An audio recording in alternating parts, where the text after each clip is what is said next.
Baik, terima kasih. Selamat malam semuanya. Bapak Ibu juga yang ada di Zoom.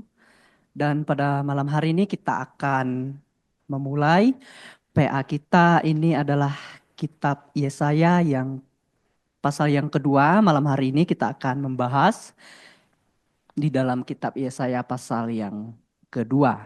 Nah, Bapak Ibu semuanya, kita akan membaca bagian firman Tuhan ini. Kita membuka di dalam Yesaya pasal 2 ayat 1 sampai dengan ayat yang ke-22. Saya minta yang membacakan firman Tuhan ini mungkin kita yang ada di Wisma bersama, kita yang ada di sini. Satu orang itu mendapatkan 2 ayat. Ya, Yesaya pasal 2 ayat 1 sampai ayat yang kedua 22, dimulai dari Pamela sampai seterusnya. Ya, kita berdiri, satu orang mendapatkan 2 ayat. Kita melihat bahwa di kitab Yesaya pasal yang kedua itu DLAI itu memberi judul Sion sebagai pusat kerajaan damai. Nah, ini menandakan bahwa di mana kerajaan Allah itu akan dinyatakan.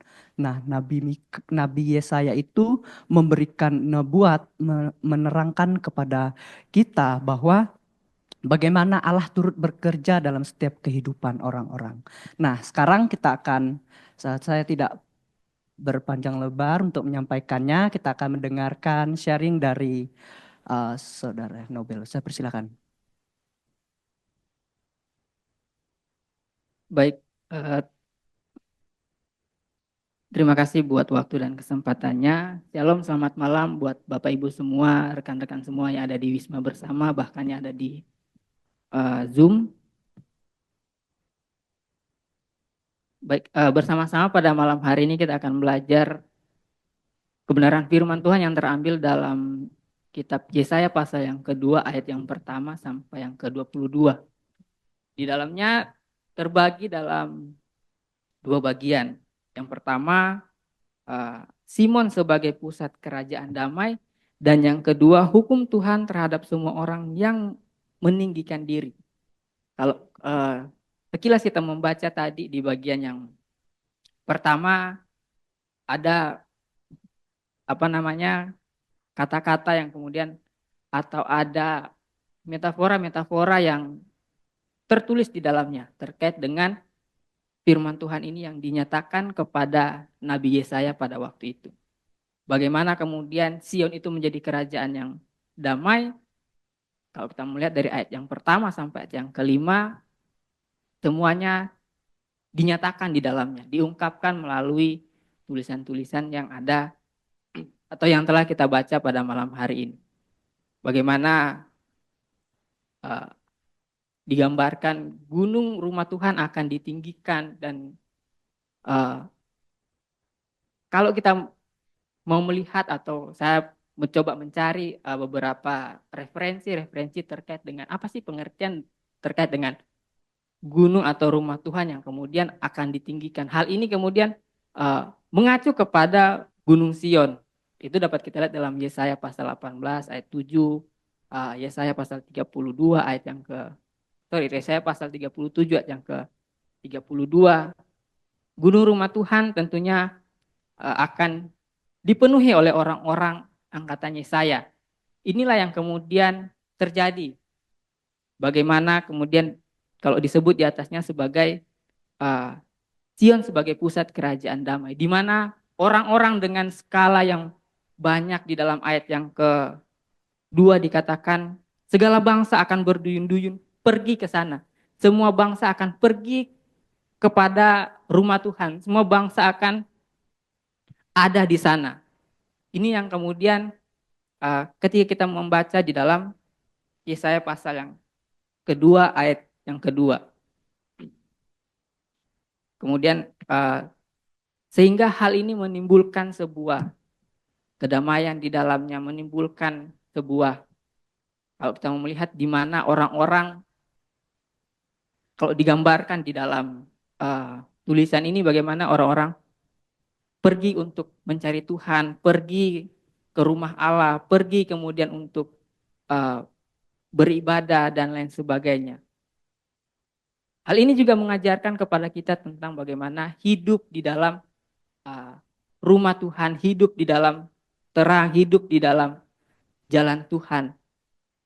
Ini yang kemudian dapat kita uh, pelajari bersama-sama. Bagaimana uh, firman Tuhan datang kepada Yehuda dan juga Yerusalem, ingin kemudian menyatakan agar mereka datang kepada Allah, datang untuk kemudian uh, apa namanya, ya datang ke rumah Allah, berada dalam terang, apa namanya, terang Tuhan, terang jalan Tuhan. Kira-kira begitu yang ingin disampaikan di dalam pembacaan ini. Sehingga ayat yang kelima melihat bahwa hai kaum keturunan Yakub, mari kita berjalan dalam terang Tuhan. Ini merupakan sebuah ajakan, ini merupakan sebuah perintah di dalamnya bagaimana supaya umat Tuhan berbalik lagi kepada Allah yang hidup. Umat Tuhan berbalik menyembah kepada Allah, beribadah kepada Allah. Nah, kalau kemudian kita mau masuk ke dalam bagian yang kedua dari ayat 6 sampai ayat yang ke-22. Kalau kita membaca di sana terjadi hukuman bagi mereka yang kemudian meninggikan diri, bagi mereka yang kemudian congkak, bagi mereka yang kemudian sombong. Inilah yang kemudian ditulis di dalamnya. Dan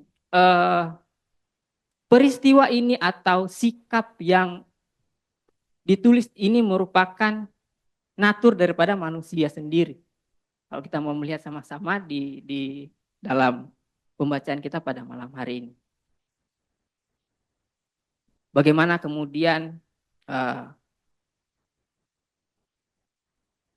firman Tuhan yang datang kepada Yesaya juga merupakan pemberitaan tentang, kalau kita mau melihat di bagian yang kedua ini merupakan pemberitaan tentang dampak daripada dosa yang kemudian mereka lakukan, dampak daripada kesombongan mereka sendiri, dampak daripada apa yang kemudian mereka lakukan.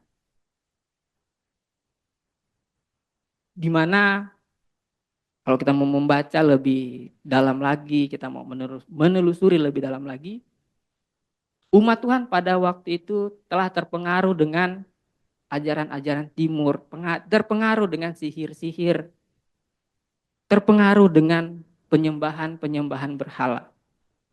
Umat Tuhan yang kemudian seharusnya datang beribadah kepada Tuhan, malah mereka yang kemudian terpengaruh dengan bangsa-bangsa yang ada di sekitar mereka. Inilah kemudian membuat mereka menjadi sombong, membuat mereka lebih kemudian mengandalkan Allah mengandalkan apa yang kemudian mereka sembah, mengandalkan berhala yang kemudian mereka sembah. Mereka tidak lagi kemudian menyembah kepada Allah. Sehingga jelas ketika hal ini terjadi, peristiwa ini dilakukan oleh umat Tuhan, Tuhan mengambil satu keputusan yang tegas, di mana Dia harus menghukum umat Tuhan. Adil bagi Allah, tapi kadang kalau kita mau melihat dari kacamata manusia, seringkali ini kalau kita boleh bilang sedikit berlebihan. Tapi ya ini adalah fakta, di mana umat Tuhan yang seharusnya ketika mereka datang beribadah kepada Tuhan, mereka memberikan pengaruh, bukan malah mereka yang kemudian terpengaruh dengan ajaran-ajaran bangsa lain. Keputusan yang dilakukan oleh Allah merupakan sebuah keadilan yang besar. Bagaimana salah tetaplah salah, maka kemudian harus dihukum dan lain sebagainya. Di sini juga kita dapat melihat bagaimana ketika manusia itu sombong, ketika manusia itu congkak dan lain sebagainya, Allah juga apa namanya, memperlihatkan powernya, membuat uh, kira-kira kalau kemudian berhala itu dihancurkan oleh Allah, berhala itu dimusnahkan oleh Allah, kira-kira manusia pada waktu itu bisa apa? Ini kemudian membuktikan bahwa Allah adalah Allah yang kemudian punya otoritas besar terhadap kehidupan manusia. Dan yang kemudian diinginkannya adalah bagaimana supaya kemudian kehidupan manusia ada di dalam terang jalan Tuhan, ada di dalam hidup dalam perintah yang kemudian telah Tuhan tetapkan. Ini merupakan sebuah pembelajaran tentunya kepada kita semua pada saat ini. Bagaimana ketika kita mau melihat kehidupan pribadi kita dengan Tuhan, kehidupan kita dengan Tuhan. Terkadang seringkali kita memberhalakan sesuatu di dalam kehidupan kita. Dengan apa yang kemudian kita punya dan lain sebagainya. Namun kita harus ingat bahwa Tuhan adalah Allah yang kemudian maha adil. Setiap perbuatan yang kemudian kita lakukan akan memunculkan dampak yang akan kita terima sendiri. Tuhan akan bertanggung jawab karena kalau mau dibilang ketika kita mau mundur sedikit ke belakang, bagaimana dia begitu konsisten dengan janjinya, dia begitu memegang teguh perjanjian yang kemudian telah dia buat. Bagaimana dia berusaha untuk memelihara umat ciptaannya, dia berusaha untuk supaya umatnya tidak kemudian jauh daripadanya, tidak hidup dalam penyembahan berhala, tidak hidup di luar daripada kasih Tuhan. Inilah yang kemudian yang dapat kita pelajari bersama-sama di dalam pembacaan kita pada malam hari ini. Melihat terkait dengan peristiwa yang terjadi kepada Yehuda dan juga Yerusalem, kita dapat melihat bagaimana Allah bekerja dengan begitu. Dia memperlihatkan, dia mengasihi umatnya dan juga dia memperlihatkan bagaimana keadilannya bekerja di dalam kehidupan setiap umat ciptaan Tuhan. Demikian sharing firman Tuhan, saya serahkan kepada moderator. Terima kasih. Baik, terima kasih Nobel yang sudah menyampaikan sharing kebenaran firman Tuhan, apa yang sudah dia dapatkan dari pembacaan firman Tuhan secara pribadi. Nah, saya menyimak dan mengambil apa yang sudah disampaikan tadi, di mana ketika umat Allah ya mereka tetap setia kepada Tuhan, tapi Tuhan di sana ada keadilan. Ingat, keadilan Allah itu ada dalam setiap kehidupan orang-orang. Ketika mereka melakukan kekejian di hadapan Tuhan, mereka berhak mendapatkan hukuman dari Allah. Nah, itu yang Allah berikan kepada setiap orang yang melakukan kesombongan, keangkuhan, bahkan melakukan berhala-berhala.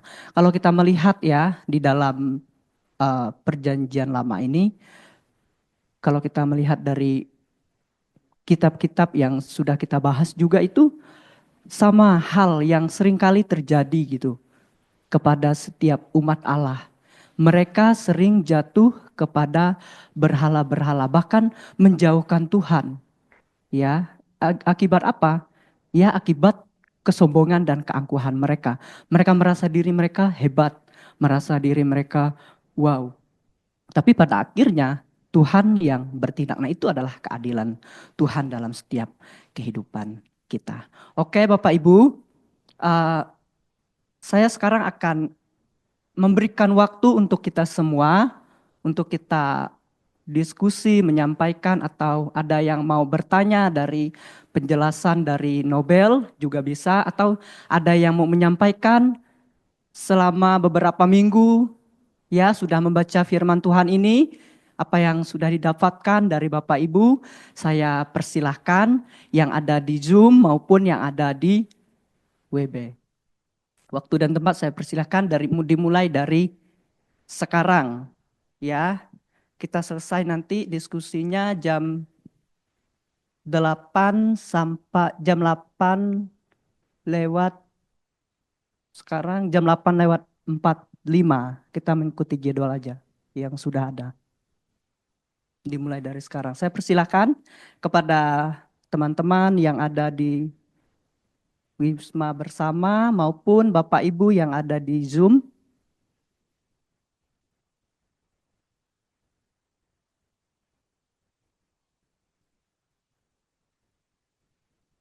Eh, mungkin dari Bu Limonga saya persilahkan. Ada yang mau disampaikan, mau bertanya atau mau sharing. Baik Bu, saya persilahkan Bu.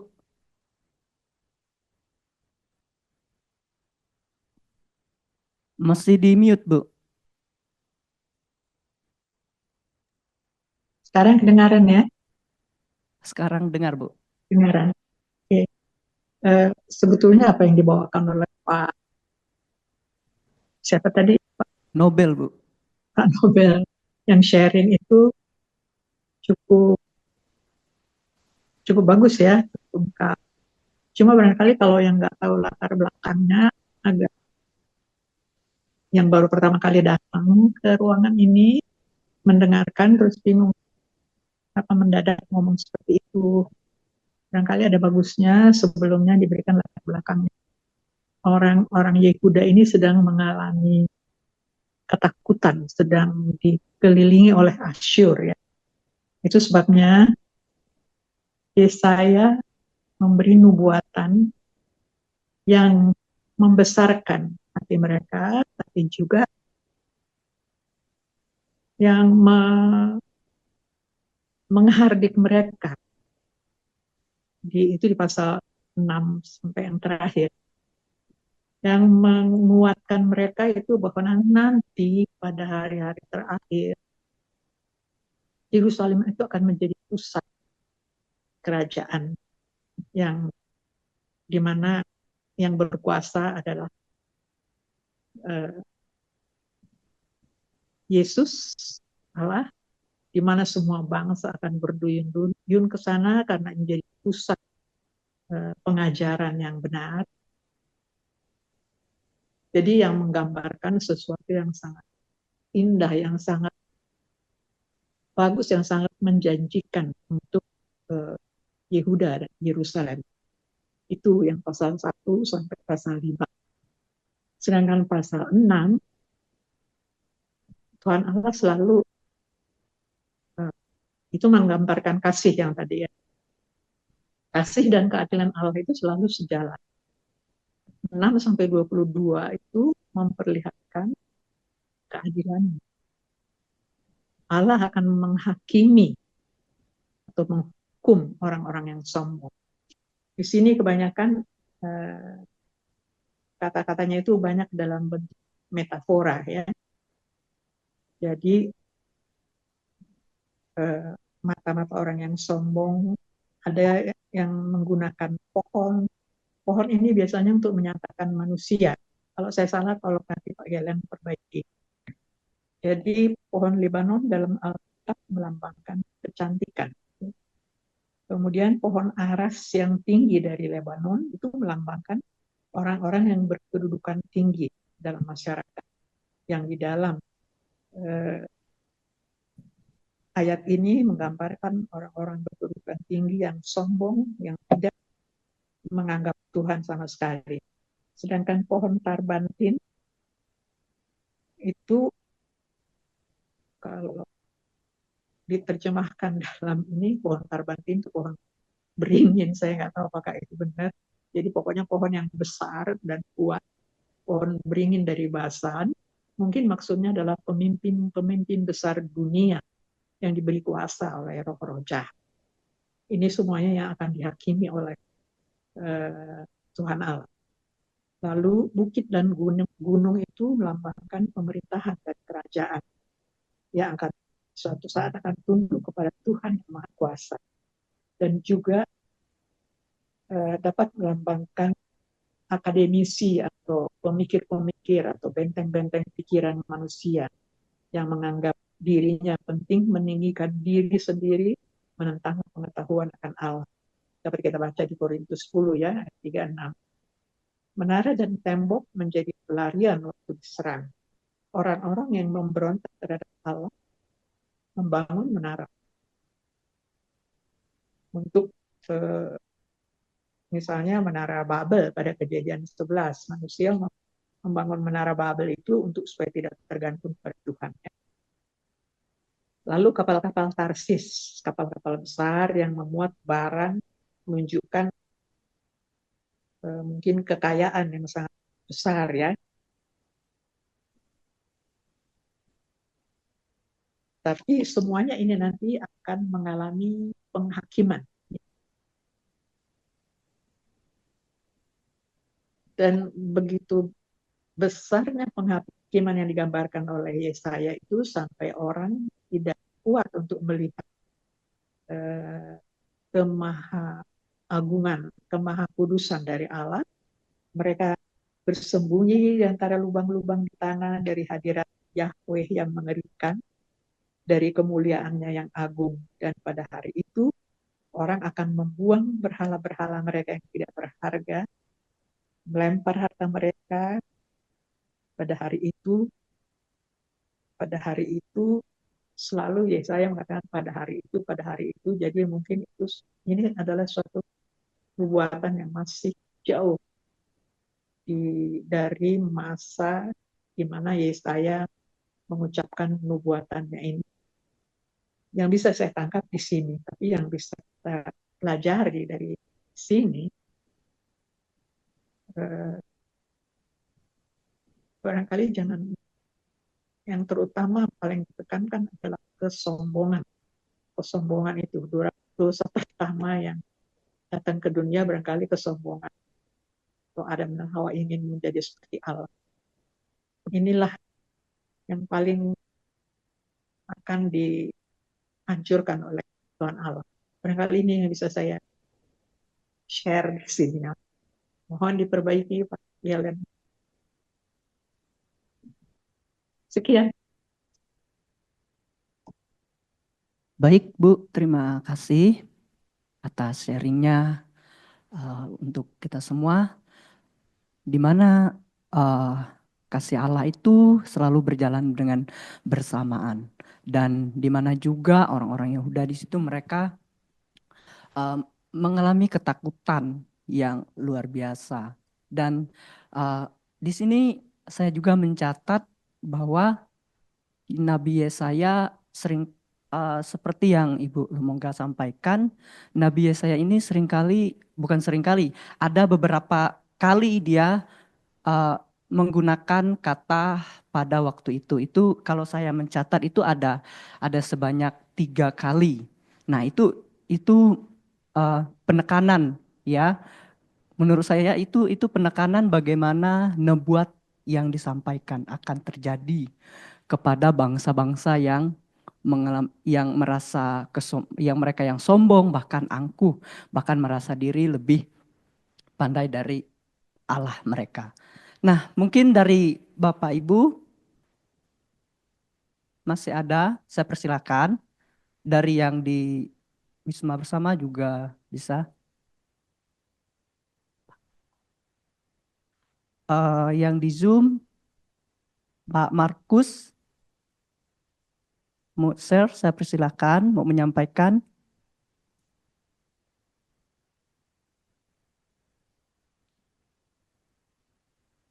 Oke, Ya, shalom. Shalom. Shalom yang saya hormati, Bapak Pendeta dan semua peserta yang hadir di secara offline maupun Zoom meeting ya. Mohon maaf, perkenalkan nama saya Rinson, cuman ini kayaknya Zoom meeting. Eh, apakah dapat mendengar? Mohon maaf. Kurang jelas, Pak, Kurang suaranya. jelas.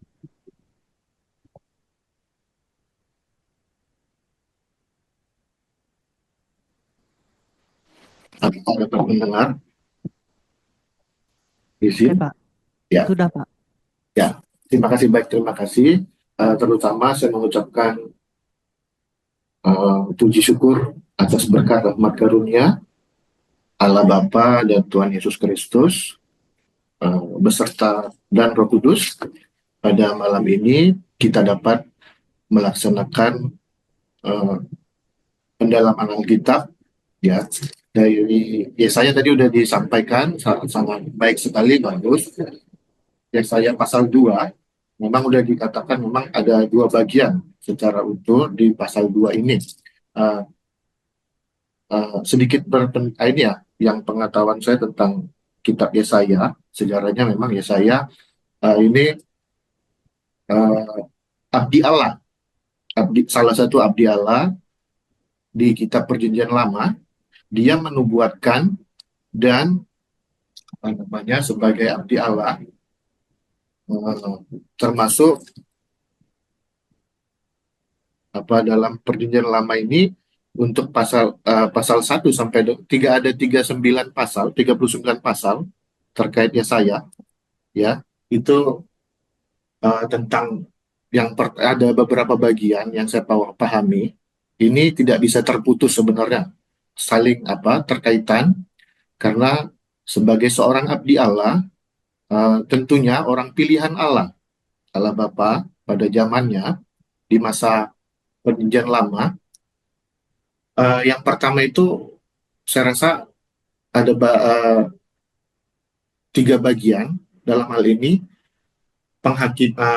penghakiman, terus ada pengharapan, dan penyelamatan itu sendiri pada akhirnya. Makanya kedatangan Yesus Kristus nanti Sang Mesias, Mesaya, untuk kita bahas di sini khusus pasal 2 ya, izin ya, Bapak.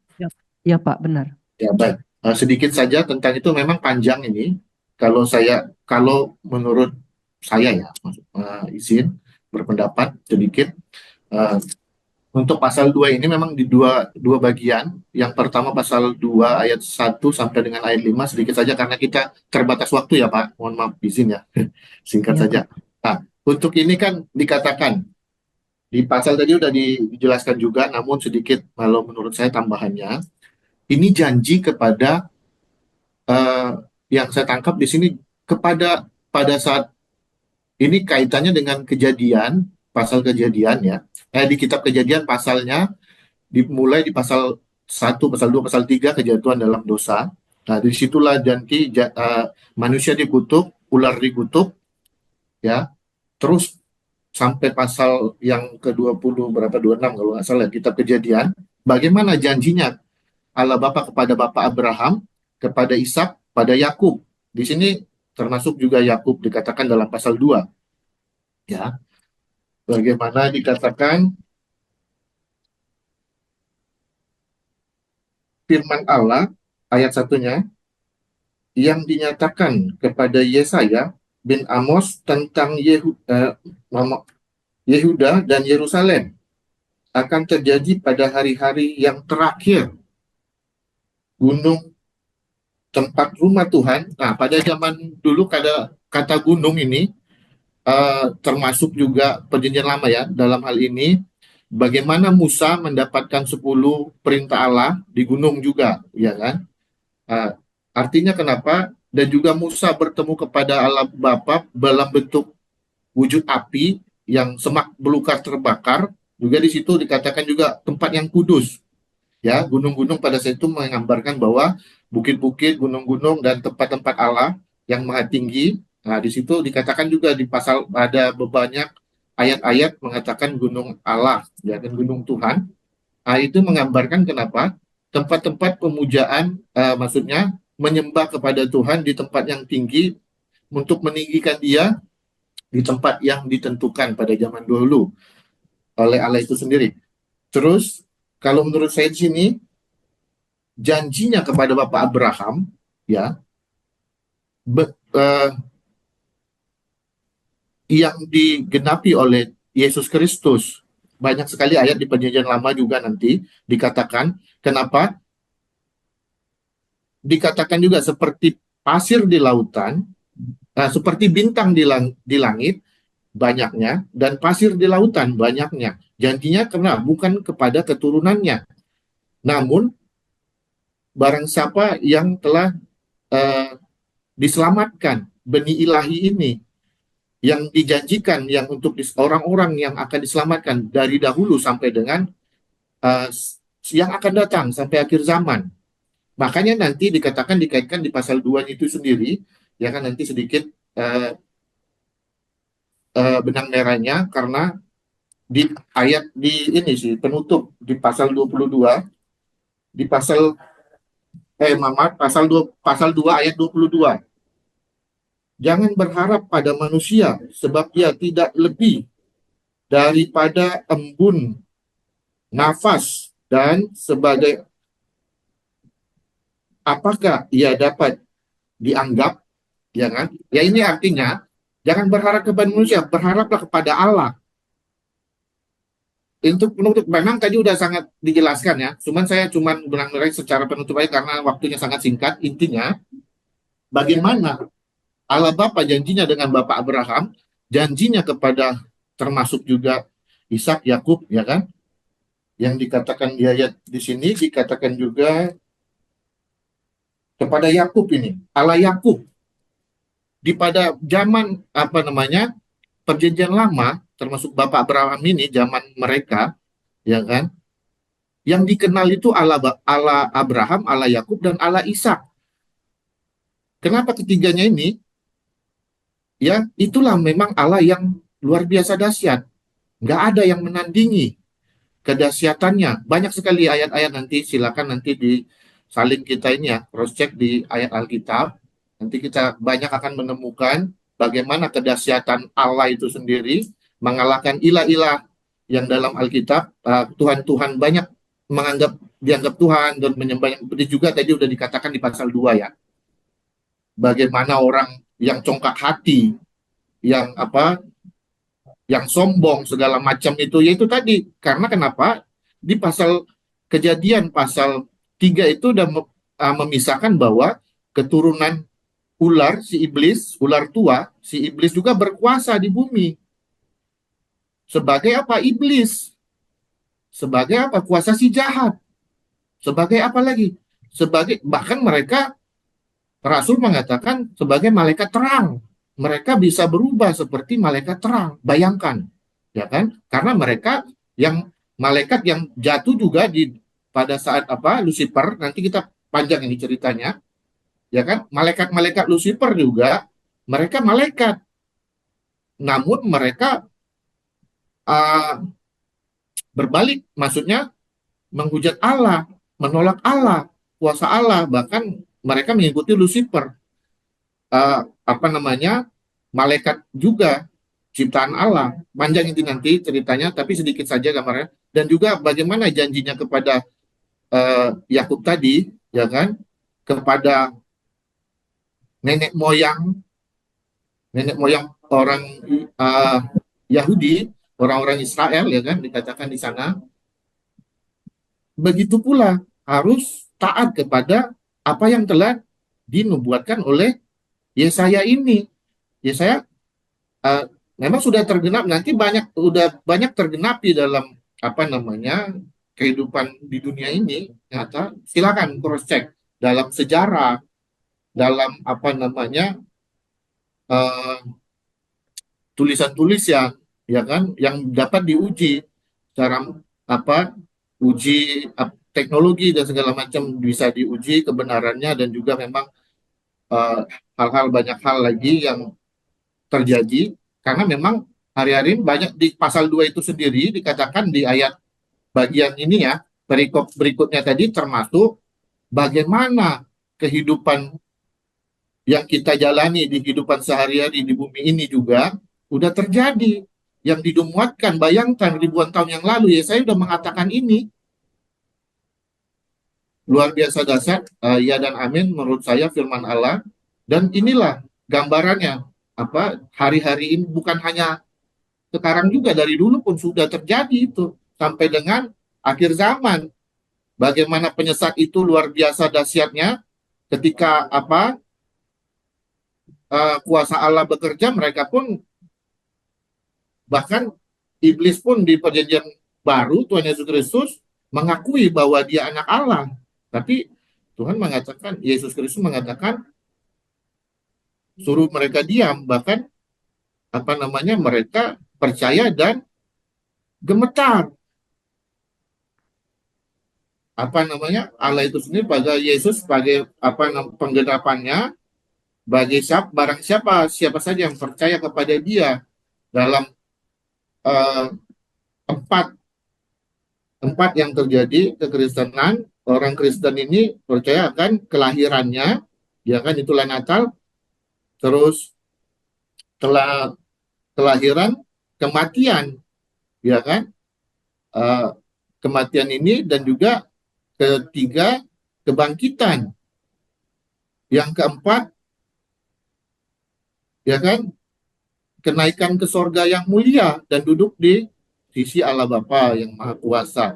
Nah, keempat ini udah terjadi dan digenapi oleh yang dinubuatkan oleh Yesaya ini, ya kan, yang dijanjikan kepada orang-orang pilihannya yang diselamatkan. Makanya seperti bintang di langit dan seperti pasir di lautan banyaknya, bukan karena keturunan Bapak Abraham, namun sebagai keturunan orang percaya kepada Allah Bapa, pada Yesus Kristus, kuasa Roh Kudus.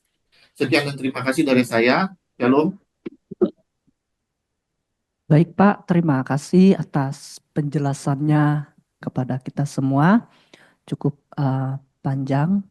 Kita juga melihat bahwa apa yang sudah dijelaskan di sana berbicara mengenai penghakiman, penyelamatan, bahwa janji Allah, ya, seperti yang sudah dijelaskan oleh Pak Markus kepada kita. Dia menarik dari bagaimana dengan kisah, ya, Abraham, Ishak dan Yakub, itu dia menariknya dari sana. Nah, itu menunjukkan bahwa janji Allah kepada setiap umat manusia. Bapak Ibu, saya masih memberikan yang di Wisma Bersama juga boleh.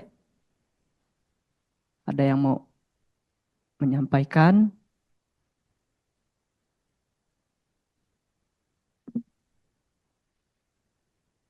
Yang dari Zoom, saya persilakan juga.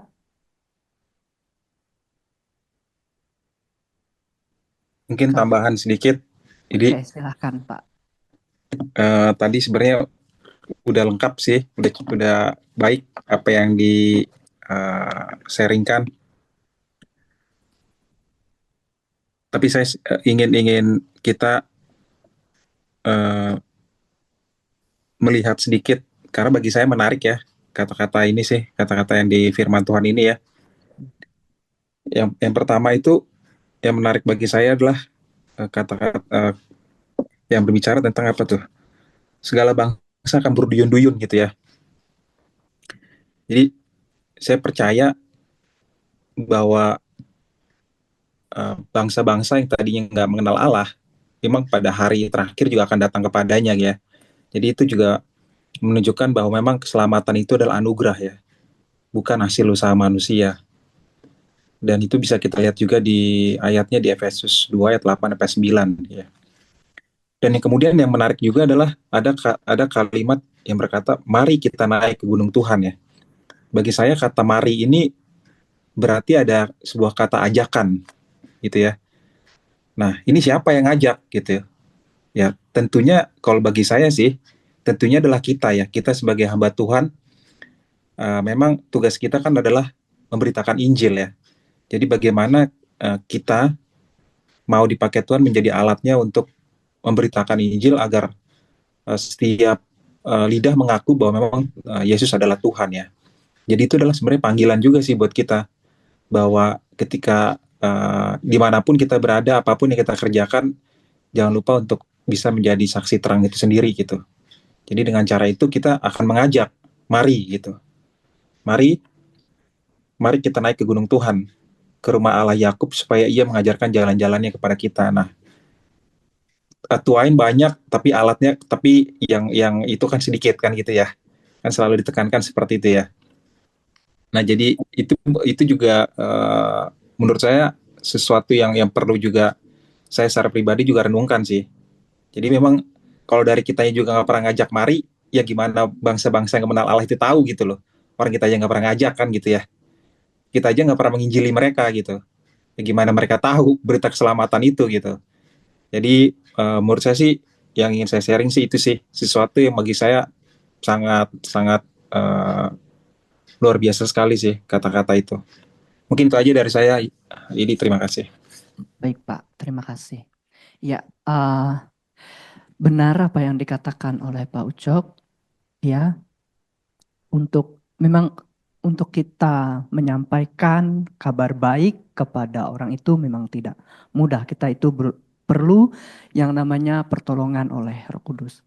Nah, mari kata mari ini juga menunjukkan bahwa sesuatu hal yang harus kita kerjakan sebagai umat Allah. Nah, Nabi Yesaya menekankan ini bahwa dia melihat ya umat Allah yang bisa dikatakan orang yang dipilih oleh Tuhan, tapi mereka malah menjauhkan diri bahkan melakukan berhala-berhala. Nah, bagaimana dengan zaman sekarang, zaman kita? Apakah berhala yang seperti yang sesudah dilakukan oleh zaman dulu? Nah, tentu kita semua tahu ya seperti apa. Baik, Bapak Ibu, mungkin masih ada? Saya persilakan. Oke, Pamela, silakan. Baik, terima kasih untuk waktunya.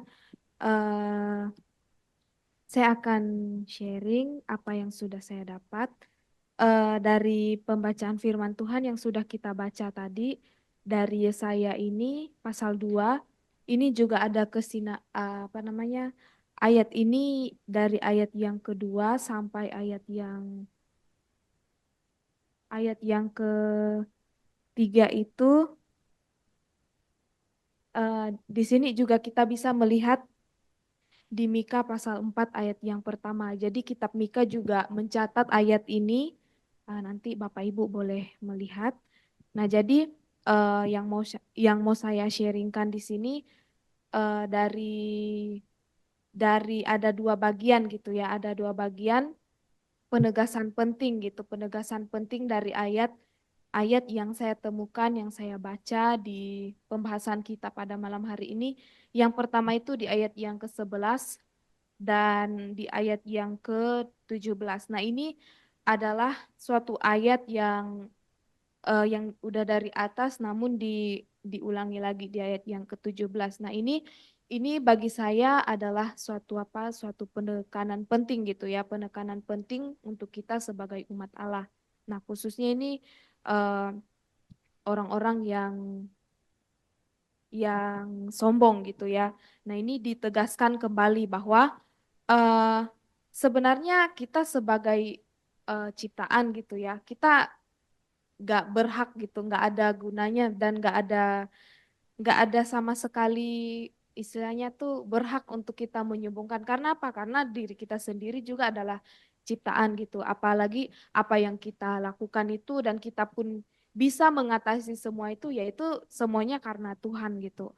Nah, karena Tuhan yang memberikan kita kemampuan, kepintaran dan lain sebagainya seperti itu. Tetapi di sini bahwa saya akan bacakan ayatnya.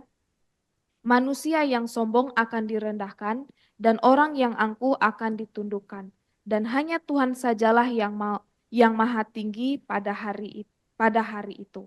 Nah, jadi kita juga harus sadar gitu bahwa yang tinggi di dalam kehidupan kita itu ya Allah gitu. Hanya Allah yang maha tinggi gitu. Nah, jadi ini juga menyadarkan kita gitu ketika kita sudah ya mungkin mendapat mendapat sesuatu hal yang mungkin itu merasa kita baik dan berbeda dengan orang lain. Nah, sehingga ya bisa saja di situ kita bisa ada motivasi untuk mengambil kesempatan untuk kita melakukan hal itu. Tetapi di situ kita diingatkan bahwa kita tidak pantas gitu dan kita tidak layak untuk menyombongkan apa yang harusnya itu tidak kita sombongkan seperti itu. Nah, kemudian apa akibatnya ketika orang yang sombong tadi? Nah, maka dia akan direndahkan gitu, direndahkan dan orang yang angkuh akan ditundukkan. Nah, jadi ini sangat kalau kita mendalami gitu ya benar-benar apa maksud dari kata ini ketika orang yang sombong direndahkan, ketika orang yang angkuh ditundukkan. Nah, ini sangat apa menegur gitulah, menegur setiap hati kita ketika kita melihat gitu. Nah, jadi karena kita juga terus diingatkan gitu bahwa ini adalah sesuatu hal yang tidak baik. Nah, kemudian yang terakhir yang mau saya bagikan di sini bahwa ketika kita berharap kepada manusia, nah tentunya ya kita sendiri akan mengalami kegagalan gitu ya. Tentu saja kita akan mengalami kekecewaan ketika kita berharap kepada manusia seperti itu, khusus di ayat yang ke-22 itu. Jangan berharap pada manusia sebab ia tidak lebih daripada embusan nafas dan sebagai apakah ia dapat dianggap.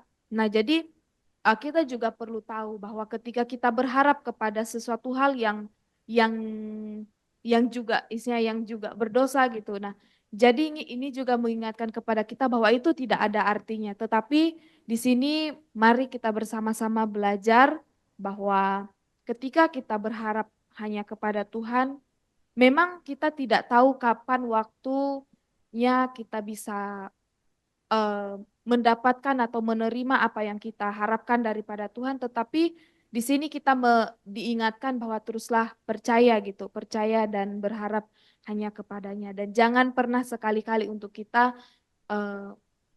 menyimpan atau menaruh pengharapan kita kepada manusia, karena ya kita sendiri akan merasakan kegagalan di situ. Sekian dari saya, terima kasih. Baik, terima kasih untuk Pamela yang sudah menyampaikan sharingnya, mengingatkan kita lagi bahwa kita ini sebagai ciptaan Apa Tuhan, duduk belakang aja ya? sebagai ciptaan Tuhan tidak boleh menyombongkan diri dan kita untuk tetap setia. Mungkin dari Bapak Ibu saya persilakan dari Zoom. Oke, Pak Ihan Doko saya persilakan. Ada yang mau disampaikan? Mungkin sedikit ya izin ya. Iya Pak, silakan. Jadi kalau saya membaca kitab misalnya ini, jadi saya sering berusaha memposisikan diri saya sebagai mungkin kadang sebagai yang berbicara kepada kadang sebagai yang disampaikan. Nah, kalau kita membaca Yesaya, kitab Yesaya ini bahkan dari pasal 1 yang minggu lalu kita bahas, itu memang kalau saya sebagai orang Israel ini saya bingung. Ini apa-apaan nih Nabi Yesaya ini menyampaikan hal-hal yang cukup aneh. Kalau misalnya pada saat kondisi itu, karena ini kan kondisinya perjanjian lama. Mungkin karena kita membacanya kita kondisi perjanjian baru kita mengerti. Tapi kalau kita memposisikan diri kita di perjanjian lama, ini aneh. Karena kalau yang pasal 2 ini kita sudah bahas ya. Yang di Mika 4 itu tahun lalu kita sudah kupas. Bahwasanya kan ini kan memang berbicara tentang masa zaman perdamaian, bahkan ada yang menyebut zaman 1000 tahun. Itu sudah kita bahas. Jadi, cuman memang di sini ada penekanan di situ. Saya mungkin ini ada kata iya di situ. Ada kata iya di pasal 3, ada kata iya. Berarti ada satu sosok di situ yang dinyatakan bahwasanya ia akan mengajarkan jalannya, ia akan menghakimi. Berarti dan kalau di perjanjian lama itu biasanya kan langsung oh ini nih yang dijanji-janjikan nih berarti nanti nih. Ini Mesias nih. Kan kalau saya mungkin berpikir seperti itu kalau saya mendengarkan di perjanjian lama saya sebagai orang Israel. Nah, kenapa balik tadi kenapa ini aneh? Karena kalau di pasal 1 kita balik ya minggu lalu, ini bangsa Israel kan sudah disamakan dengan Sodom dan Gomora. Itu bahkan kota yang tidak diampuni, orang-orang yang tidak diampuni lagi bahkan langsung dihukum. Itu kan berarti sudah sangat parah.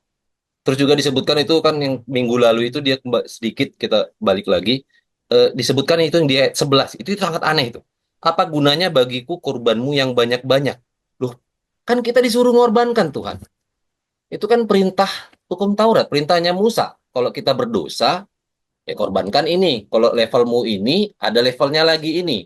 Ada yang harus kita lakukan. Ya memang berarti kan itu itu perintah, itu hukum. Yang dilakukan itu hukum. Tapi malah dibilang apa gunanya? Ini kan firman Tuhan. Kenapa firman Tuhan seolah-olah menganulir firman Tuhan yang lain? Ini cukup aneh.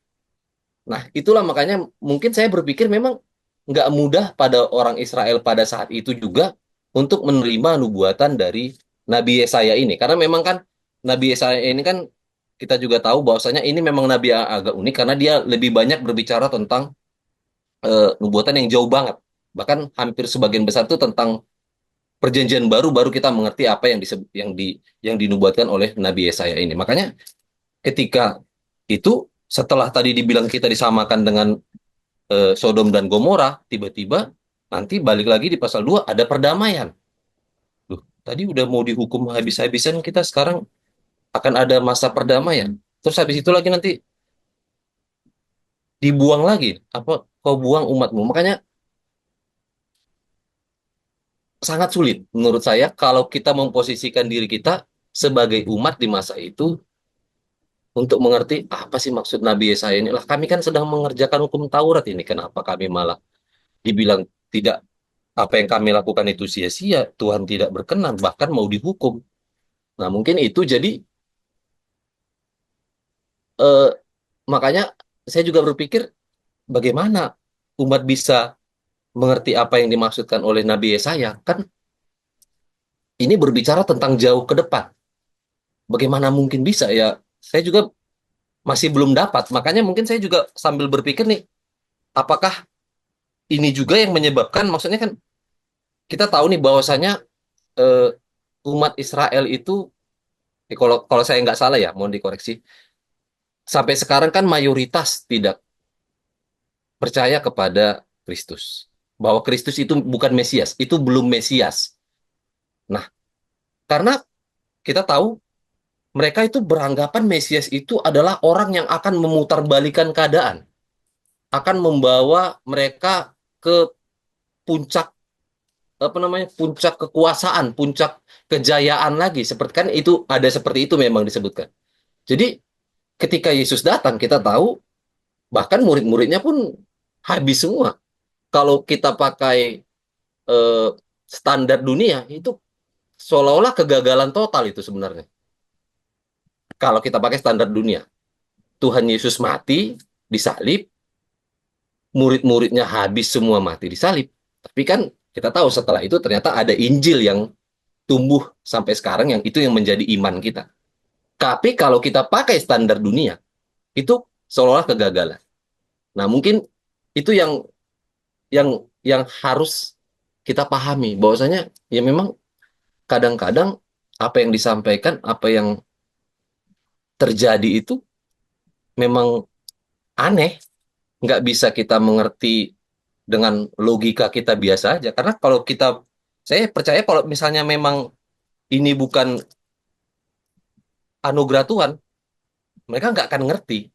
Bahkan mungkin kalau nggak salah memang bahwasanya setelah Nabi Yesaya ini pun umat itu belum bertobat kayak. Jadi udah disampaikan nih panjang nubuatannya banyak, tapi nggak sepenuhnya bertobat.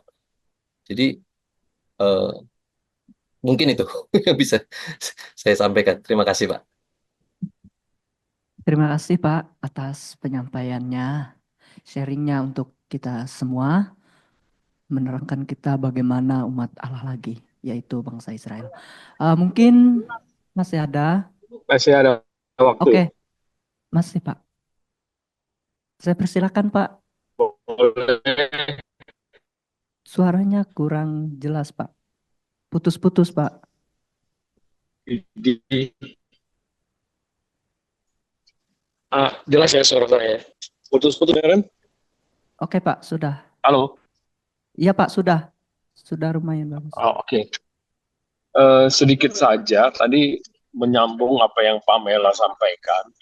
Jadi saya ingat bukan hanya kesombongan kita terus mengandalkan Allah atau ilah-ilah lain, tidak mengandalkan Tuhan kita, itu tidak hanya itu, dan tidak hanya juga memberhalakan yang lain, tidak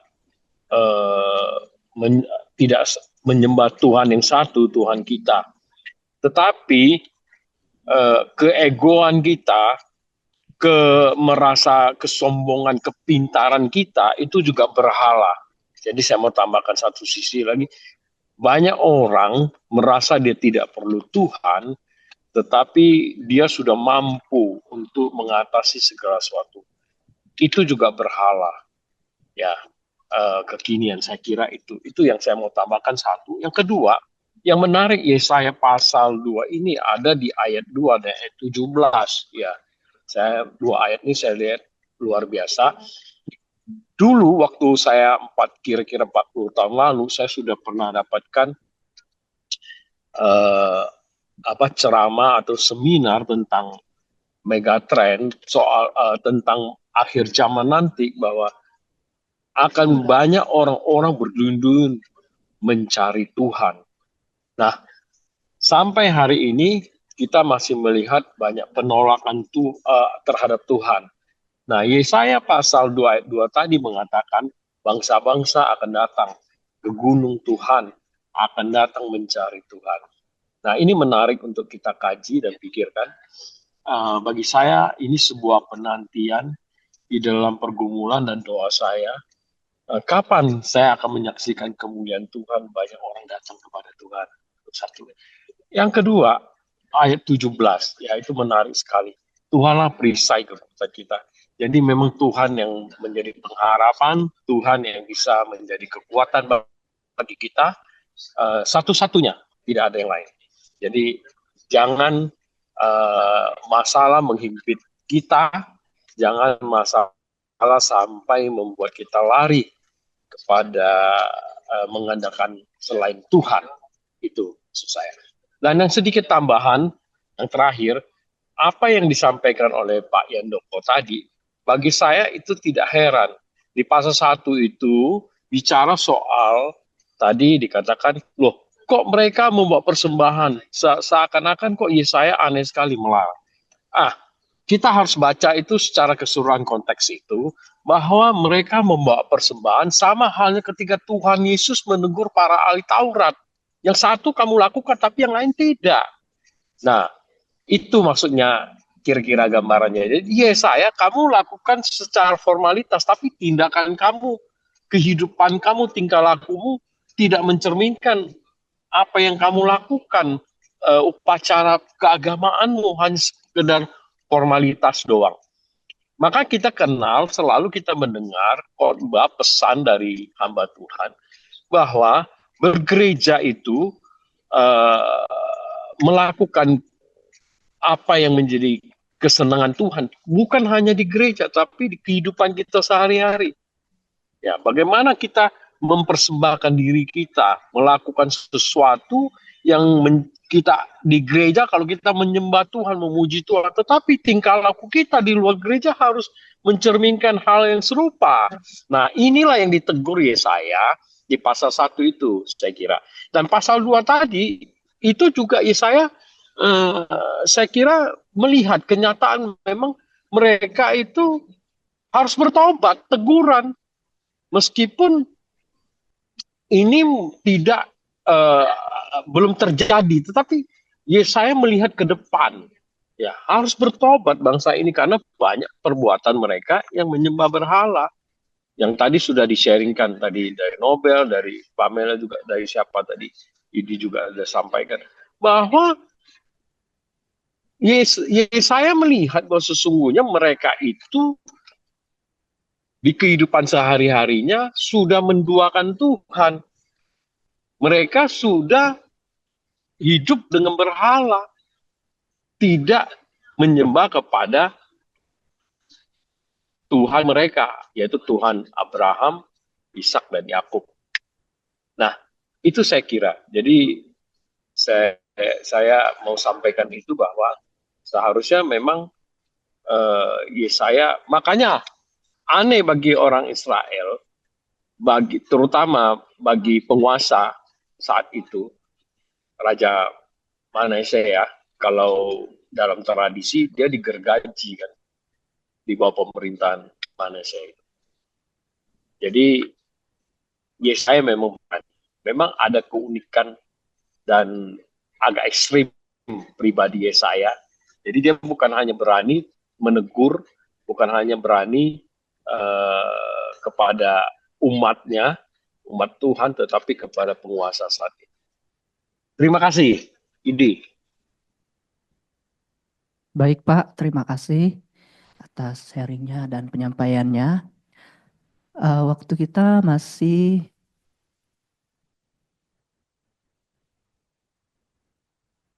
ada mungkin masih ada yang mau menyampaikan. Saya persilakan dari Bapak Ibu yang di Zoom.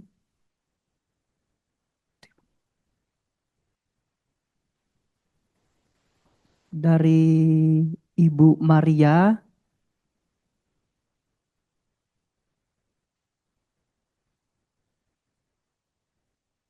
Mungkin dari Bapak Ibu yang di Wisma juga boleh mau menyampaikan, dari Kak Pera. Oke.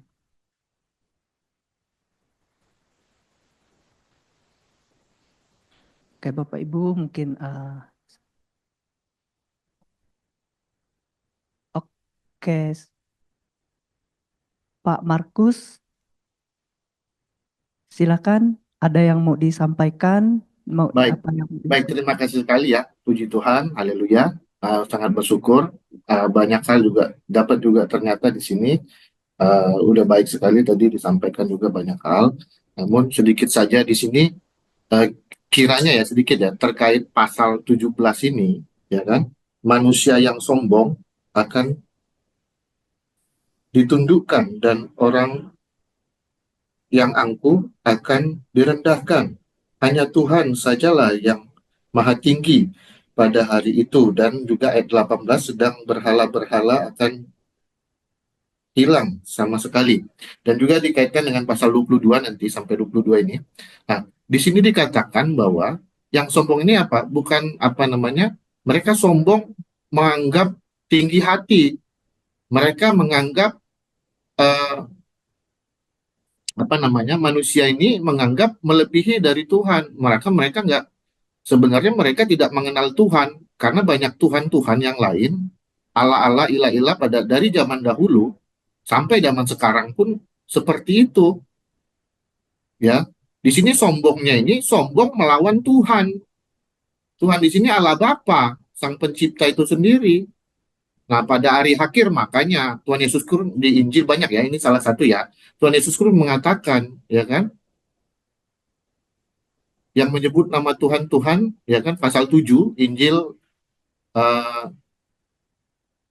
kalau nggak salah, mohon koreksi ya, pasal 7 ayat 21-23 itu Injil Matius ya. Di situ Matius atau Markus tuh, kalau nggak salah, itu. Bukan orang menyebut namaku Tuhan, Tuhan yang masuk dalam kerajaan sorga. Tetapi, aku pergilah, nyala, iblis, aku tidak mengenal kamu ternyata, menyebut nama Tuhan, gini loh.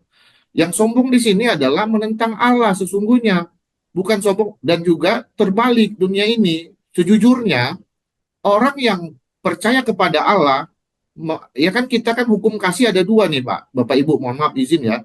Hukum kasih ini ada dua. Pertama sekali kepada Allah Bapa, ya kan, kasihlah Tuhan Allahmu dengan segenap hatimu, jiwamu, segala. Di perjanjian lama pun udah diulang-ulang ini pada bangsa Israel, bangsa Yahudi dari dahulu. Ini hukum kasih ada dua. Yang kedua, kasihlah sesamamu manusia seperti dirimu sendiri. Namun ketika orang mengasihi Tuhannya dengan sungguh, ya kan, dunia tidak mengenal. Bahkan membilang dia sombong, padahal itu pekerjaan Roh Kudus. Banyak orang salah kaprah juga nggak mengerti tentang hal ini. Nah, ini kenapa harus disampaikan juga. Makanya, ujilah segala sesuatu dengan apa? Firman Allah. Hanya dengan firman Allah dapat menguji sesuatu. Karena banyak. Tuhan Yesus Kristus mengatakan banyak akan menggunakan namanya. Nama Yesus, ya kan?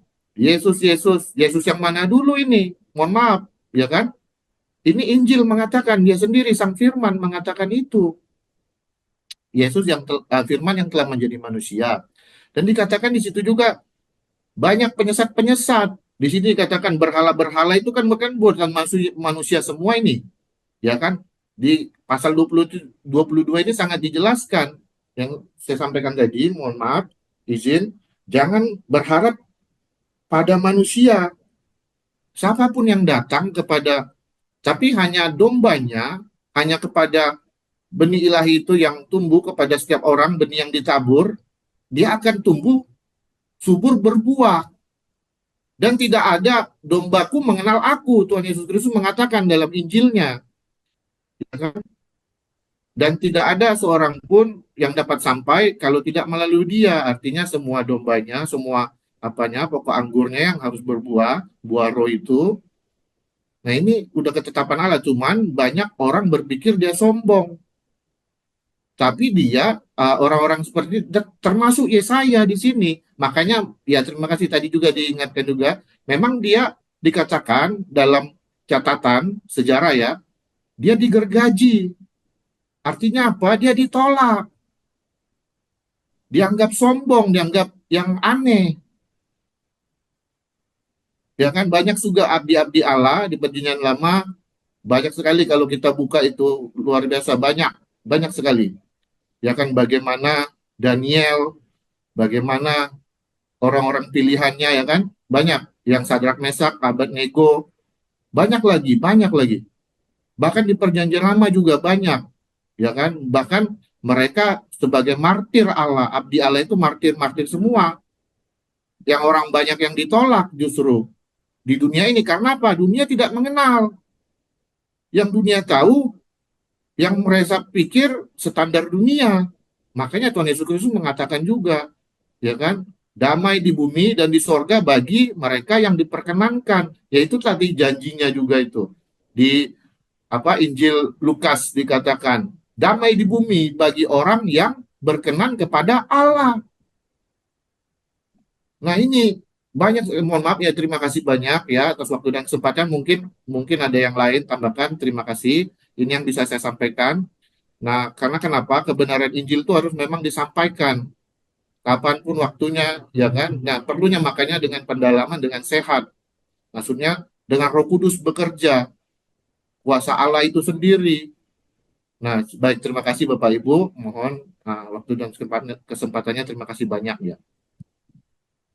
Baik Pak, terima kasih sudah menyampaikan lagi kepada kita, mengingatkan kita lagi.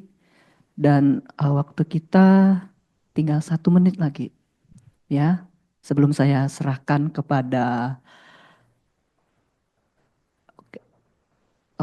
sebelum saya serahkan kepada narasumber kita, Pak Gelen, mungkin ada yang mau satu pertanyaan dari Bapak Ibu, saya persilakan.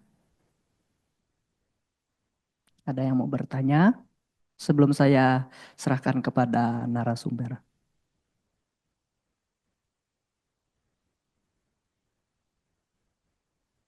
Oke, kalau memang belum ada atau memang tidak ada, kita langsung saja mendengarkan pemaparan dari narasumber kita, Pak Gelen.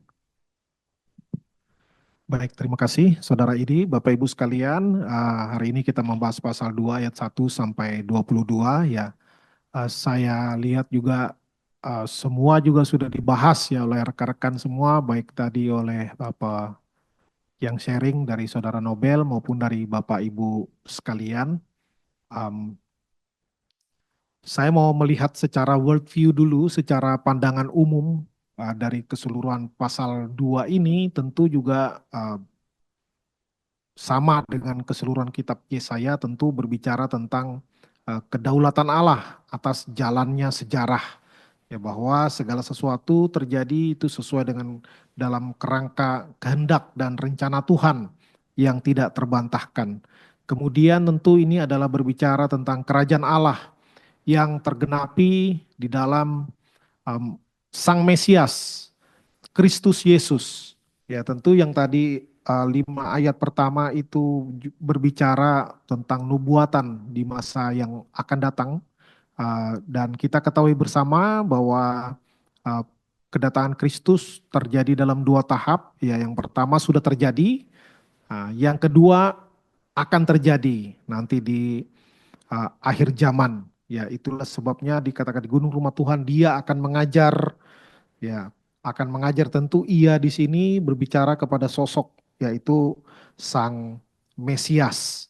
Nah, uh, kemudian yang ketika semua akan tergenapi adalah pada saat di akhir zaman nanti ketika Yesus akan datang kedua kali. Nah, itulah baru kerajaan Allah dalam full versionnya, ya, yang secara penuh. Nah, itu baru nanti akan terjadi di kedatangan Yesus yang kedua kali. Itulah sebabnya dikatakan already but not yet. Jadi kerajaan Allah sudah datang tetapi belum pada seluruh kepenuhannya. Nah, itu. Nah, ketika seluruh kepenuhannya lah baru nanti akan ada penghakiman yang terakhir, dan bagi orang yang percaya maka itu adalah pembelaan, penghiburan, ya, kelepasan. Tetapi bagi orang-orang yang bukan umat Tuhan itu akan jadi penghakiman yang membawa pada penghukuman. Nah, iya, gunung rumah Tuhan ditinggikan, Bukit Sion. Ini tentu ini lokasi fisik, tetapi ini juga merupakan perlambang, simbol, manifestasi kehadiran, kekuasaan, kedaulatan Tuhan. Ya, Sion itu seringkali diulang-ulang di seluruh kitab suci, bahkan di Sion letak di Yerusalem baru, yaitu istilah-istilah kehadiran Tuhan. Ya, nah itu tentu nanti penggenapannya secara full, secara kepenuhannya kepada kedatangan kedua Yesus Kristus. Nah, segala bangsa akan berduyun-duyun. Nah, ini adalah sebuah panggilan universal, ya, seperti ayat uh, karena begitu besar kasih Allah akan dunia ini, ya, atau Tuhan menghendaki semua orang itu tidak binasa, tetapi boleh diselamatkan. Nah, itu adalah panggilan universal. Tetapi juga ada panggilan Injili, ya, anugerah keselamatan diberikan melalui pemilihan Allah. Jadi meskipun Injil disampaikan kepada semua bangsa, hanya mereka yang di dalam rahmat Allah yang benar-benar meresponi panggilan tersebut. Jadi semua dipanggil untuk bertobat, tetapi hanya sebagian yang akan sungguh-sungguh bertobat, ya, yang meresponi, menjawab iya kepada panggilan Tuhan tersebut. Berikutnya, ya, ini di ayat 4 dan di ayat 4 tadi, ya, dikatakan pedang ditempa menjadi mata banyak. Ini di mata bajak ini adalah perubahan yang radikal. Perubahan yang radikal. Ini juga nanti di ketika Yesus datang kedua kalinya, maka tidak akan ada lagi peperangan. Karena apa? Ya sudah akhir zaman, sudah penghakiman. Maka ketika semua orang akan melihat, semua orang akan takjub, ya, dengan kata lain semua lutut akan bertelut, semua lidah akan mengaku. Itu bagi yang percaya, ya, dia akan selamat. Bagi yang tidak percaya juga akan mengaku, wih, ternyata benar, ya, Tuhan itu ada. Ya, itu bagi orang ateis, dia akan mengaku Tuhan Yesus ada ternyata. Ya, bukan isapan jempol. Atau wah, ternyata Yesus juru selamat. Yesus bukan cuma nabi, ya. Dia adalah Tuhan yang menjadi manusia. Nanti orang akan mengaku tapi bukan lagi mengaku untuk diselamatkan, tetapi akhirnya ternyata saya salah, ya udah, ya. Jadi itulah hari penghakiman. Ya, jadi semua orang akan tunduk, semua orang akan mengaku, ya, walaupun yang diselamatkan adalah orang yang sudah percaya semasa hidupnya, ya. Berikutnya ayat 5 panggilan pertobatan. Tadi Pak Ucok juga menyinggung di ayat 3. Nah, mari juga ada di ayat 5 selain di ayat 3. Ini adalah sebuah ajakan ya. Jadi panggilan pertobatan tidak melulu soal tadi Pak Rikson ya, sempat Pak Rikson ya kalau nggak salah namanya tadi yang pakai nama Markus. Ya sempat menyebut ini adalah penghakiman tetapi juga penghiburan dan juga penyelamatan. Nah, jadi panggilan pertobatan bahasanya biasanya dua, ancaman atau janji. Ya, janji inilah yang penghiburan. Nah, maka ada kata mari. Ya, mari. Jadi indah sekali ya. Panggil pertobatan sebenarnya tidak melulu menakutkan, tetapi menghiburkan. Ya. Kemudian di bagian berikutnya adalah ayat 6 sampai ayat 17 setidaknya berbicara tentang penghakiman atas kesombongan dan keangkuhan. Nah, jadi manusia semua telah jatuh ke dalam dosa. Ya, ini mengingatkan ajaran tentang uh, total depravity, ya kejatuhan total, kerusakan total. Bukan berarti tidak ada unsur kebaikan sama sekali, tetapi maksudnya tidak ada satu aspek kehidupan yang tidak dipengaruhi oleh dosa. Ya, demikian pengertiannya.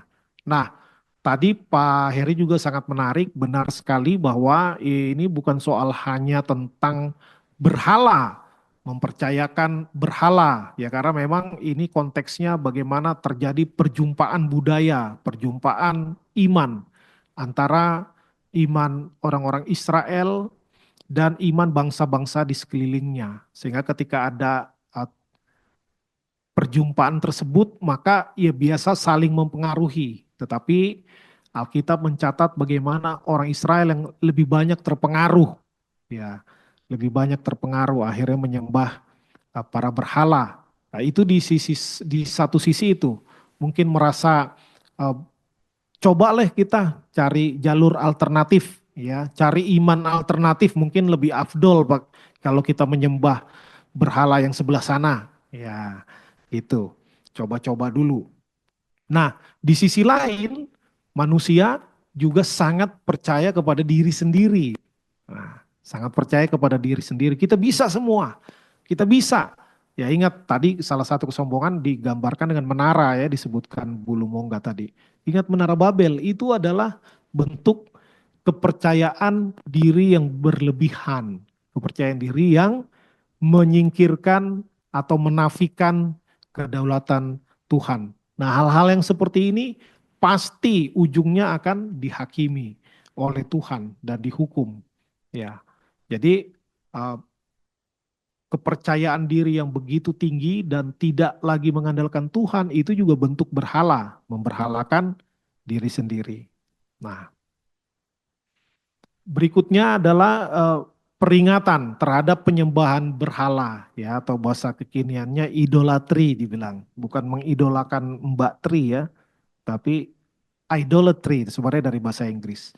Nah, kesetiaan manusia terhadap ciptaan mereka sendiri ya dengan menyembah patung dan benda-benda buatan tangan dilihat sebagai perwujudan dari pemberontakan hati yang menolak kekudusan Allah dan keesaan Allah tentunya. Nah, ini mengingatkan bahwa segala usaha manusia tanpa anugerah Tuhan tidak mampu dan tidak akan mungkin membawa kepada keselamatan ya. Yang jadi ingat istilah sola gratia. Nah, lalu ayat 18 sampai 22 tadi penekanannya di ayat 22. Jangan berharap pada manusia sebab ia tidak lebih daripada embusan nafas. Dan sebagai apakah ia dapat dianggap. Nah, ini adalah penegasan bahwa percaya kepada manusia, baik orang lain maupun diri sendiri, maupun kepada pemerintah, maupun kepada siapapun, itu sesuatu yang hina. Ya, itu adalah sesuatu yang palsu. Nah, jadi jangan pernah mempercayakan diri kepada manusia, bukan berarti jadi orang yang curigaan, bukan demikian. Tetapi yang benar-benar tempat kita mempercayakan secara absolut hanya boleh kepada Tuhan. Nah, ini menjadi peringatan keras terhadap kebergantungan pada kebijaksanaan maupun kepada kekuatan manusia, apapun bentuknya. Ya, pengakuan ini menegaskan doktrin sola gratia, hanya oleh anugerah, dan sola fide, hanya oleh iman, yang menyatakan bahwa keselamatan dan penghiburan hanya dapat diperoleh melalui kepercayaan sepenuhnya kepada Allah yang menyelamatkan, bukan atas dasar usaha manusia atau kepercayaan pada kekuatan duniawi. Tentu kepercayaan kepada Allah Bapa juga melalui Kristus, solus Kristus. Ya, itu ajaran dari para reformator gereja. Nah, gambaran tentang manusia yang harus bersembunyi di balik gua. Nah, ini juga ayat yang diulang-ulang. Selain tadi Saudari Pamela sempat menyebutkan tentang orang yang sombong, ya, ayat 9, ayat 11, ayat 17 kalau nggak salah, tentang congkak sombong. Nah, ini juga ada yang diulang juga, ini ayat tentang sembunyi ke gunung, ke lubang, ya, ini ayat 10, lalu ayat 19, ayat 21, ini bicara tentang lari, sembunyi, ke gua, ke gunung batu, ke lekuk-lekuk, ke celah-celah. Nah, ini bagaimana kehebatan manusia dengan segala keangkuhannya juga ketika Tuhan menyatakan dirinya, kekuasaannya, kedaulatannya, semua akan kocar kacir. Nggak ada yang bertahan. Suruh lari ke bukit batu, bahkan ke bukit batu, ke lubang sekalipun, nggak mungkin bisa sembunyi dari murka Allah, ya, ketika hari penghakiman itu datang. Ya, jadi hari itu tentu bisa mengacu pada zaman Yesus dan tentunya juga mengacu kepada kedatangan Yesus yang kedua. Ya, itu yang puncaknya, ya, yang ultimanya atau ultimate-nya, ya, yang puncaknya. Nah, implikasinya apa?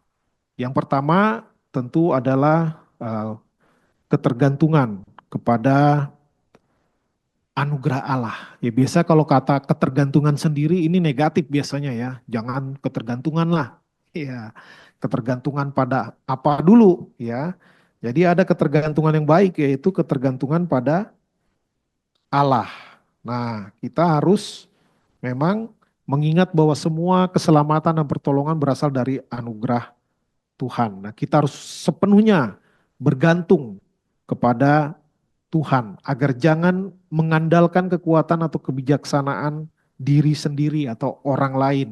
Walaupun tentu ikut Tuhan juga tetap harus pakai otak, ya, harus pakai hikmat, bijaksana yang dari Tuhan. Tapi tetap unsur kita, walaupun kita merencanakan, kita berpikir, kita merenung, tetap kita mesti tanya Tuhan atau tanya dari prinsip-prinsip kebenaran firman Tuhan. Karena kalau kita menjadi terlalu percaya diri, nanti jatuhnya jadi memberhalakan diri sendiri. Kemudian panggilan untuk pertobatan dan hidup kudus.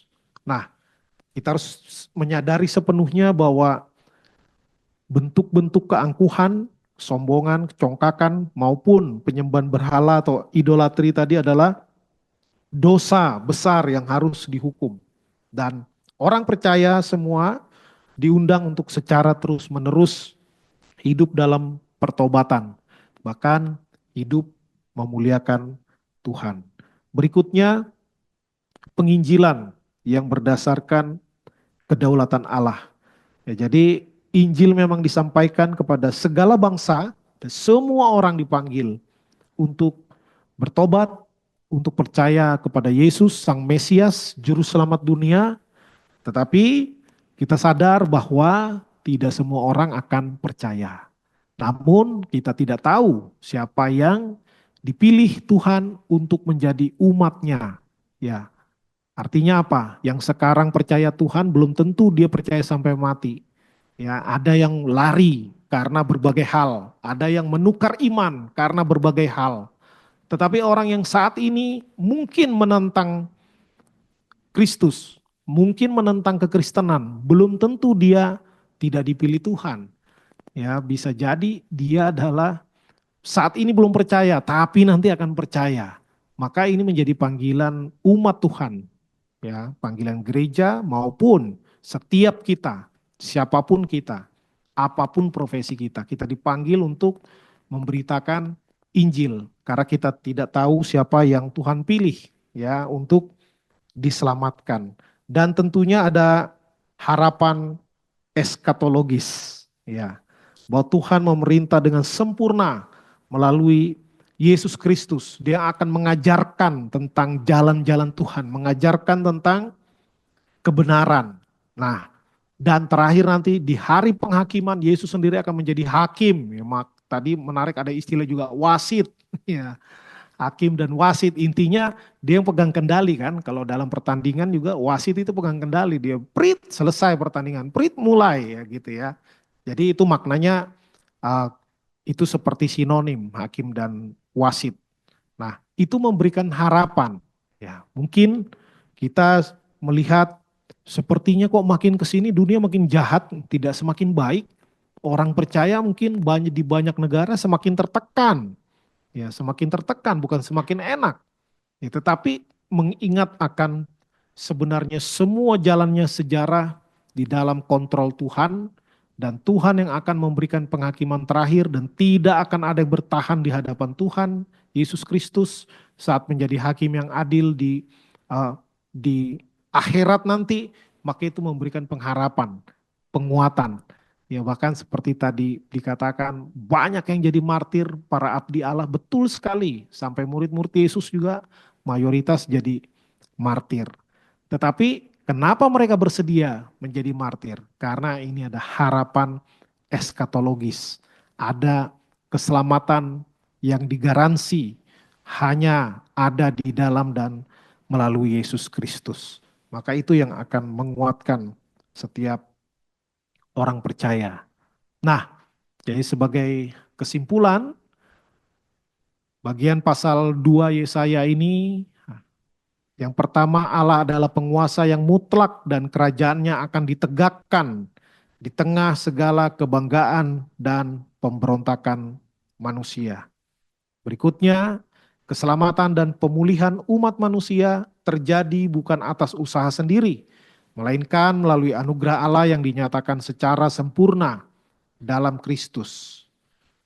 Selanjutnya, peringatan terhadap kepercayaan pada manusia dan penyembahan berhala atau idolatri mengingatkan kita untuk senantiasa mengandalkan wahyu dan janji-janji Tuhan. Dan yang terakhir, panggilan untuk hidup dalam pertobatan, kerendahan hati, dan penginjilan harus dilandasi oleh keyakinan bahwa seluruh sejarah berjalan di bawah kedaulatannya.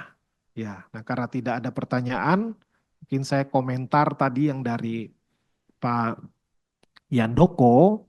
Memang kalau kita lihat dari satu sisi bahwa seperti membingungkan. Loh katanya disuruh mempersembahkan korban, tapi kok mempersembahkan lalu dibilang Tuhan muak dengan persembahan. Ya, jadi kalau kita lihat secara komprehensif kita bisa mengerti. Ya karena apa? Orang jadi salah paham. Ya jangankan zaman orang Israel, zaman sekarang juga kita dengan doktrin, dengan ajaran gereja bisa membingungkan dan bahkan bisa kita pelintir. Nah sebenarnya mirip itu dengan yang orang Israel. Ya kalau sekarang katakanlah dibilang semakin besar dosa semakin besar kasih karunia. Jadi kesimpulannya bisa dua.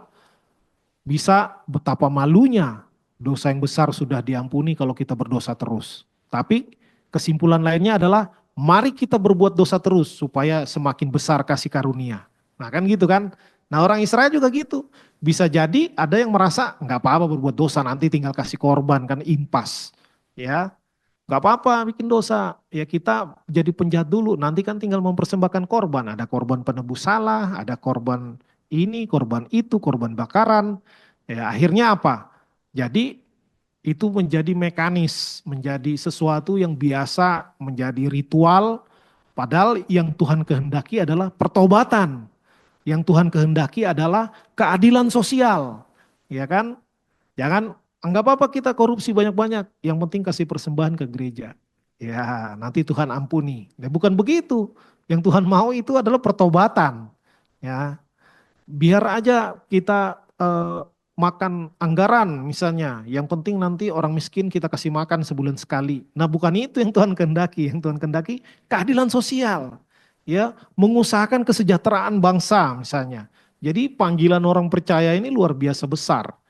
Nah, jadi memang manusia di dalam, tentu kita di dalam tubuh yang fana ini punya potensi dosa yang besar ya, yang uh, bisa sangat pandai memelintir ya ayat-ayat, ya sama lah kayak orang berdebat di pengadilan gitu kan, bisa dengan kitab undang-undang yang sama tapi tafsirnya beda-beda, dan yang satu membela yang satu menyerang, bisa dengan pasal yang sama. Nah, maka kita penting untuk mengerti akan esensinya, mengerti secara utuh, secara holistik, lalu mengait antara satu dengan yang lain secara komprehensif, dan tentu tetap perlu terus memohon bimbingan Tuhan. Kalau enggak, ya kita tambah banyak tahu, bisa jadi tambah jahat. Ya, tambah banyak pengertian, bisa jadi tambah licik.